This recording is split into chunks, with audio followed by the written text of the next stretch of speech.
নমস্কাৰ good morning সকলোকে ৰাতিপুৱা এটা হেল্ডি ব্ৰেকফাষ্ট কৰিছোঁ মই আৰু মানুহজনীয়ে পৰঠা খাইছে পৰঠা খাই যাত্ৰা আৰম্ভ কৰিছোঁ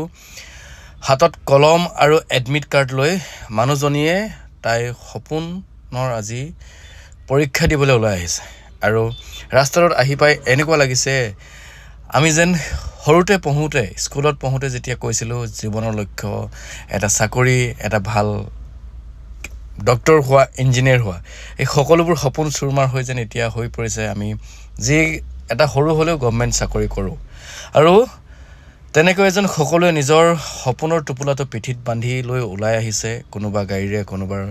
মটৰচাইকেলেৰে কোনোবাই খোজকাঢ়ি মটৰচাইকেলৰ সংখ্যা যথেষ্ট বেছি এতিয়া আহি আমি পাইছোঁহি চেণ্টাৰটোৰ ওচৰ আৰু মোৰ মানুহজনীৰ চেণ্টাৰ পৰিছিল ৰয়েল গ্লোবেল ইউনিভাৰ্চিটিত আৰু ইমানেই বেছি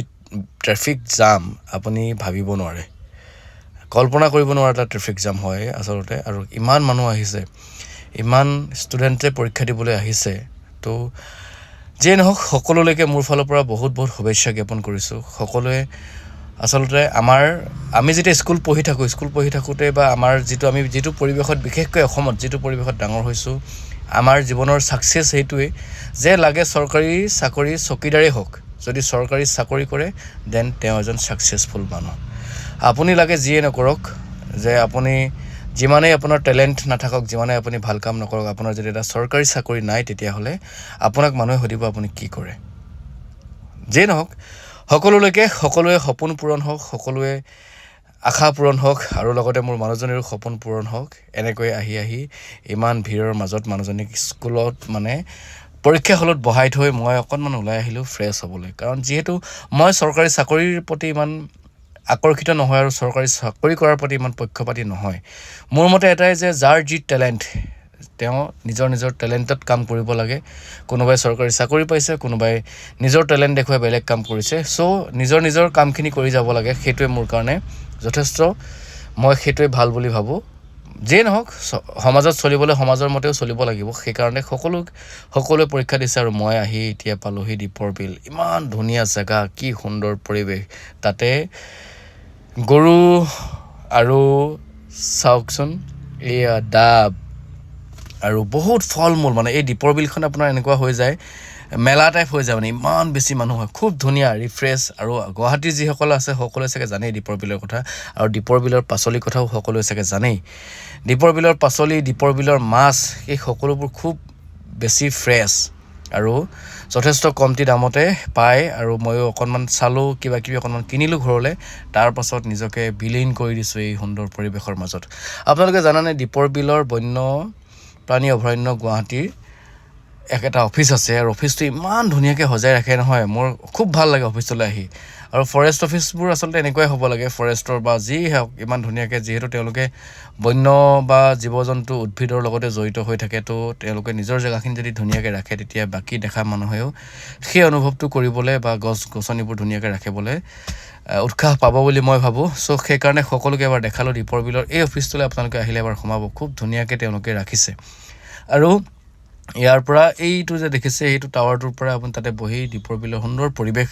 মনোমোহা প্ৰাকৃতিক পৰিৱেশ উপভোগ কৰিব পাৰিব কিন্তু এতিয়া বৰ্তমান বন্ধ হৈছে নহ'লে মই ওপৰলৈ গৈ দেখালোঁ হয় এবাৰ তথাপিও এই অফিচৰ পাৰে চাৰিসীমাৰ বাহিৰে যিমান দূৰ মই দেখাব পাৰোঁ এবাৰ আপোনালোকক দেখাম আপোনালোকে চাব খুব ধুনীয়া আচলতে মই দিনটো যিহেতু মানুহজনীক থৈ আকৌ ঘৰলৈ গৈ অহাটো সম্ভৱ নহয় সেইকাৰণে ইয়াতে ৰখি দিলোঁ আৰু ৰখি ইমানেই বেছি এনজয় কৰিলোঁ নহয় এই প্ৰাকৃতিক পৰিৱেশৰ লগত বহুদিনৰ পাছত কৰ্মব্যস্ততাৰ কাৰণে আহিবলৈ সদায় সময় নাপাওঁ তথাপিও আজি আহিলোঁ যেতিয়া উপভোগ কৰিলোঁ চাওকচোন কিমান একদম পিচ দেখিয়ে গম পায় ন খুব ভাল লাগে আৰু এনেকৈ ৰাস্তাৰ কাষেৰে ৰখি থাকোঁতে এখন ট্ৰেইন পাৰ হৈ গ'ল ৰাস্তাৰ কাষেৰে যিহেতু ট্ৰেইনৰ আলিটো ৰাস্তাৰ কাষতে আছে সেইটো এটা ভাল সৌন্দৰ্য উপভোগ কৰিলোঁ ট্ৰেইন আৰু ৰাস্তা যিহেতু আমি লখিমপুৰত ডাঙৰ হোৱা আমাৰ ঢকুৱাখানাত মেইনলি ঢকুৱাখানাত আমি এনেকৈ ট্ৰেইন দেখা পোৱা নাছিলোঁ সৰুতে চ' আমি যেতিয়া মোৰ পেহী ঘৰ আছিল পেহী ঘৰৰ ওচৰেদি ট্ৰেইন পাৰ হৈ ট্ৰেইন গ'লে আমি জুমি চাইছিলোঁ চ' এতিয়া মই এনজয় কৰোঁ এতিয়াও ট্ৰেইনখন পাৰ হৈ গ'লে মই খুব বেছি ভাল লাগে সকলোকে পুনৰবাৰ ধন্যবাদ জনাইছোঁ ভিডিঅ'টো চাই থকাৰ কাৰণে এয়া সেইসকল পৰীক্ষাৰ্থীৰ মনৰ মানে হেঁপাহৰ টোপোলা বেগবোৰ ইয়াতে থৈ যাবলগীয়া হৈছে তাৰ পৰা গোটেই কেণ্ডিডেটৰ পেৰেণ্টছবোৰ ৰখি আছে চাৰিওফালে ইমানেই বেছি ভিৰ হৈ গৈছে মানুহ ওলাব নোৱাৰে আৰু ইতিমধ্যে পৰীক্ষা শেষ হোৱাৰ টাইম হৈ গ'ল মানুহজনীৰ কাৰণে অপেক্ষা কৰিছোঁ এজন দুজনকৈ কেণ্ডিডেটবোৰ ওলাই আহিছে সকলোৱে নিজৰ নিজৰ পেৰেণ্টছৰ কাৰণে ৰৈ আছে আৰু মই দেখা পালোঁ যে কুঁহিয়াৰ ৰস চেপি আছে ওচৰতে সেইকাৰণে এগিলাচ কুঁহিয়াৰ ৰস খাই ল'ম বুলি ভাবিলোঁ কাৰণ যিহেতু বতৰটো খুবেই গৰম সেইকাৰণে বতৰৰ ডিমাণ্ড কুঁহিয়াৰ ৰসটো খাব লাগিব চ' ভালে লাগিল পৰীক্ষা দি মোৰ মানুহজনী আহি পাব হ'ল তো মানুহজনীক লৈ লওঁ এবাৰ পুনৰ দেখাই লৈছোঁ কিমান মানুহ আছে তাতে